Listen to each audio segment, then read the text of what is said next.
New at 6 o'clock, is North Carolina getting enough bang for the buck? Millions of dollars in taxpayer money is being spent on incentives to lure big name companies here to North Carolina. In fact, many companies announce those big plans to locate here, but how many actually go as planned? CBS 17's Russ Bowen is here getting some answers tonight. And Russ, we have been reminded recently that nothing is guaranteed. That is absolutely guaranteed. Just look at the recent delays or scale backs from Apple or car maker VinFast. But there are still plenty of these projects that do work out, and that's what thousands of people in central North Carolina continue to hope for.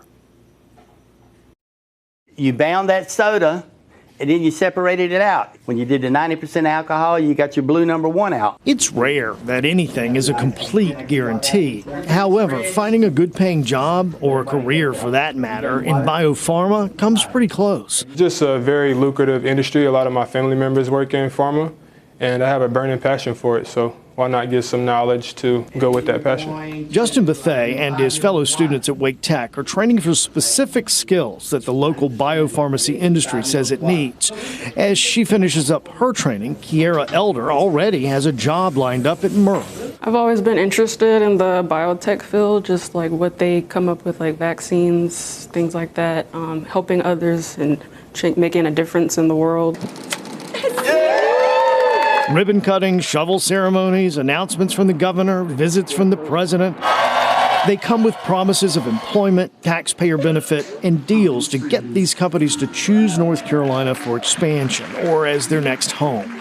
Among the biggest announcements, Wolfspeed. The North Carolina Department of Commerce awarded the chip maker a $76 million Job Development Investment Grant, or JDIG, to locate in Chatham County. But to get that full benefit, Wolfspeed has to create 1,802 jobs from year 2026 to 2030, with an average wage of close to $78,000 a year. This is a form of public spending. It's just done completely differently than every other form of public spending. John Quinterno is a visiting professor at Duke University's Sanford School of Public Practice. Some of that is a safeguard for taxpayers, and that makes more sense to provide subsidies after the company has achieved certain agreed upon benchmarks rather than giving them all the money up front, hoping that they do it, and then having to go maybe chase after them to claw it back. In a bit of recent whiplash, drug maker Novo Nordisk made the announcement of a $4.1 billion expansion in Johnston County, while at the same time we learned of Apple's plans to build a new campus at Research Triangle Park are on hold for 4 years.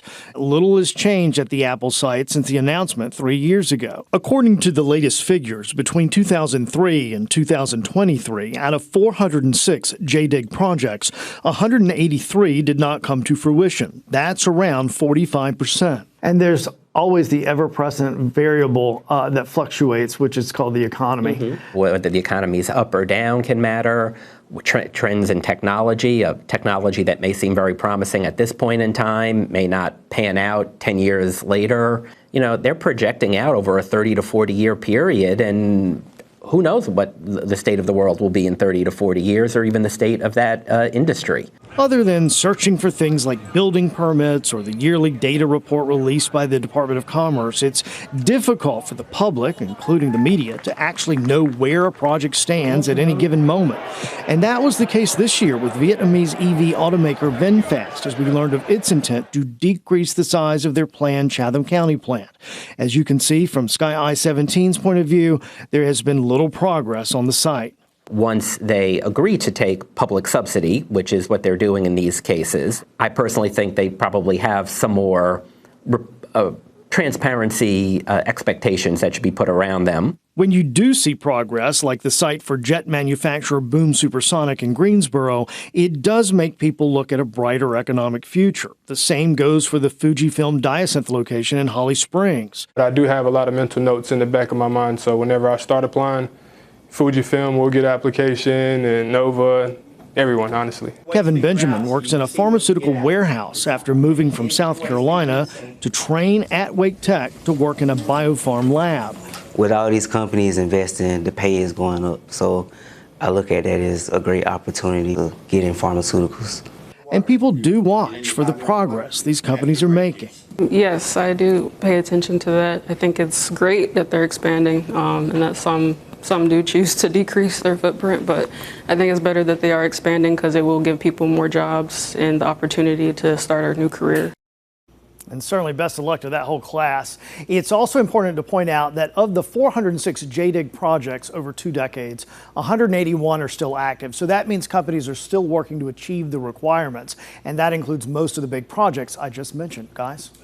I felt like I'm still startled, though, that almost half of them don't actually happen when they make those That's wild. announcements, so. Yeah, and we typically have to wait a year after that data comes up Yeah. for the next data. Interesting. All right, great story, Russ. Thank you.